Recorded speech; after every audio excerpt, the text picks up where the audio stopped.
втора АГ болница Шейно в София. Това е Мия, тя е на 2 месеца и днес с нея ще ви разкажем и демонстрираме как се прави масаж на бебе. Масажът е изключително важен за развитието на бебето.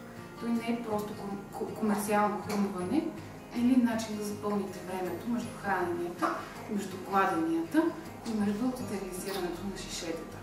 Истината е, че в първите месеци от живота докосването е най-важният и най-ефективният начин за комуникация между бебето и родителите. Физико-химичното изявление на този процес е стимулация на отделянето на серотонин. Това е веществото, което медира положителните емоции, и потискане на отделянето на кортизол, който е хормонът на стреса. В резултат на това пулсът на бебето се забавя и организмът се успокоява като цяло. Масажирането на бебето е лесно и забавно. Всичко, което ви е необходимо, е желание 10-15 минутки свободно време, през което вие се чувствате спокойни и бебето е будно, но не прекалено превъзбудено, тъй като самият масаж може да го направи още по-раздразнително. Най-подходящото време за това е след смяна на памперс, но не и непосредствено преди хранене или като част от мероприятията за вечерен тоалет.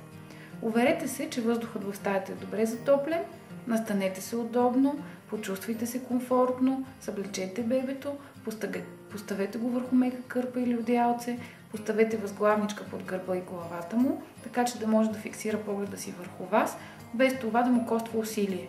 Поставете дланите и на двете си ръце върху тялото му и се уверете, че бебето е успокоено и е фиксирало вниманието си върху вас.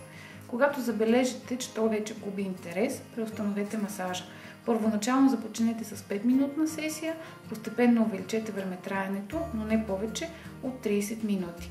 Благоприятните ефекти се наблюдават не само при бебето, но и при майката, респективно таткото, което се отразява благоприятно върху справянето с следродилната депресия във всичките й степени на изразеност.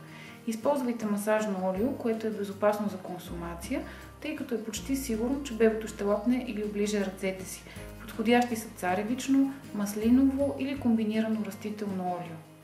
Има различни техники за масаж. Експериментирайте, разнообразявайте. Единственото условие е да се съобразявате с комфорта на вашето дете. И не забравяйте, вярвайте в бебето, така както то вярва в вас.